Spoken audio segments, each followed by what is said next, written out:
ગુજરાતમાં અત્યાર સુધી શરૂઆતથી લઈને અત્યાર સુધી આ 2 મહિનામાં ખૂબ સારો વરસાદ થયો છે, પણ હવે ચોમાસું જે છે તે ગુજરાતમાં ચિંતા વધારશે.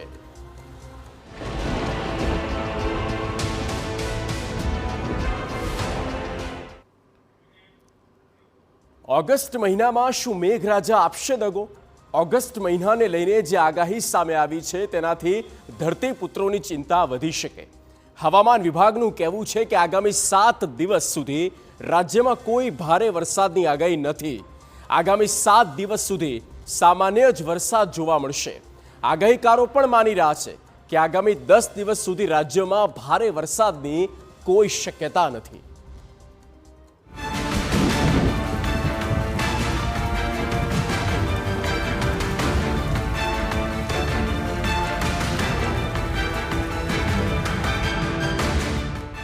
ઓગસ્ટમાં કેવો આવશે વરસાદ?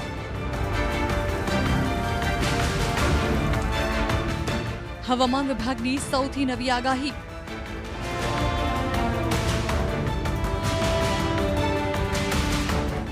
આગાહીકારોએ કેમ ચિંતા વધારી?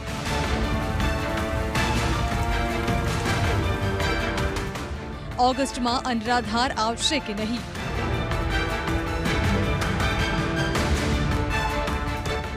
આગામી 60 દિવસ કેવો પડશે વરસાદ?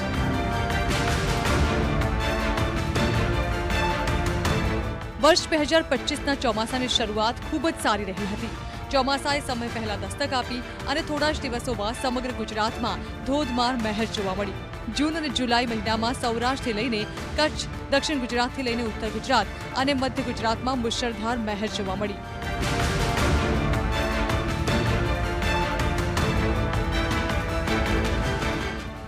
જો કે સવાલ એ છે કે ઓગસ્ટ મહિનામાં કેવો આવશે વરસાદ?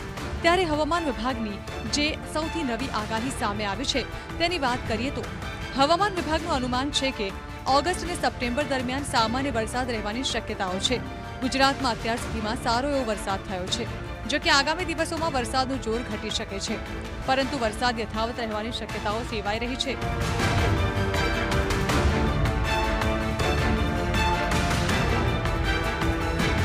આગામી 7 દિવસથી વરસાદની આગાહીની વાત કરીએ તો ગુજરાતમાં 1 થી 7 ઓગસ્ટ દરમિયાન ભારે વરસાદની કોઈ સંભાવનાઓ નથી.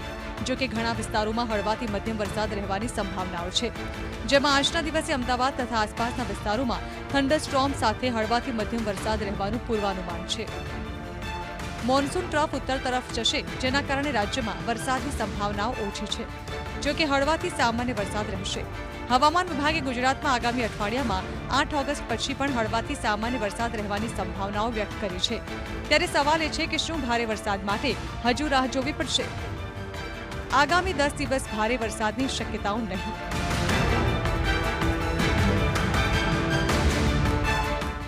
આગાહીકારોએ ચિંતા વધારી મૂકે તેવી કરી આગાહી.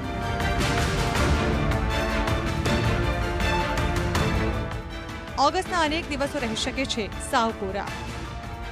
ગુજરાતમાં વરસાદે ખેડૂતોની ચિંતા વધારી છે. છેલ્લા થોડા દિવસથી વરસાદે જાણે બ્રેક મારી દીધી હોય તેવો ઘાટ છે. ખેડૂતોને ચોમાસુ પાકને પિયત આપવા માટે પાણીની વ્યવસ્થા કરવાની જરૂર પડી રહી છે. ત્યારે ઓગસ્ટ મહિનો ખેડૂતો માટે ફળદાયી રહેશે કે હજી વરસાદની રાહ જોવી પડશે, તે અંગેની આગાહી હવામાન નિષ્ણાંત પરેશ ગોસ્વામીએ કરી છે. પરેશ ગોસ્વામીએ પોતાની આગાહીમાં જણાવ્યું છે કે બંગાળની ખાડી અને અરબ સાગરમાં હાલ કોઈ સારી સિસ્ટમ બની નથી રહી, જેના કારણે 1 ઓગસ્ટથી 10 ઓગસ્ટ ગુજરાતમાં સારા વરસાદની શક્યતા નથી. ક્યાંક ક્યાંક ઝાપટા પડી શકે છે અને ક્યાંક વરસાદ થઈ જાય, પણ ભારે વરસાદની આગાહી નથી.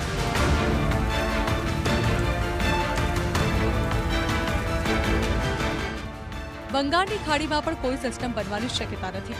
જો બનશે તો પણ નબળી બનશે અને તેનો લાભ ઉત્તરના રાજ્યોને મળશે. આ સાથે અરબ સાગરમાં પણ કોઈ સિસ્ટમ બને તેની પણ કોઈ શક્યતા નથી. 17 ઓગસ્ટ સુધી વાયરાની શક્યતા છે. વરસાદનો મોટો ગેપ આવી રહ્યો છે. 1 ઓગસ્ટથી લઈ અને 10 ઓગસ્ટ દરમિયાન રાજ્યની અંદર છૂટાછવાયા કોઈ જગ્યાએ સામાન્ય ઝાપટા પડે, બાકી કોઈ સારા વરસાદની શક્યતાઓ નથી. અને ખાસ કરીને જે પવન છે એ આપણે દરિયાઈ કાંઠાના વિસ્તારમાં, જેમાં સૌરાષ્ટ્ર અને કચ્છના દરિયાઈ કાંઠાના ભાગોની અંદર પવનની ઝડપ થોડીક વધારે રહેશે. 2 ઓગસ્ટથી 5 ઓગસ્ટ સુધી રાજ્યમાં વરસાદનું જોર થોડું ઘટી શકે છે. દક્ષિણ ગુજરાત, સૌરાષ્ટ્ર અને કચ્છના કેટલાક વિસ્તારોમાં છૂટાછવાયા હળવા ઝાપટા પડી શકે છે. હવામાન વિભાગે 5 ઓગસ્ટ સુધી રાજ્યભરમાં હળવા વરસાદની આગાહી કરી છે, પરંતુ કોઈ મોટી ચેતવણી જારી નથી કરી. 6 ઓગસ્ટથી 7 ઓગસ્ટ વરસાદની ગતિવિધિ ફરી વધી શકે તેવી શક્યતા છે.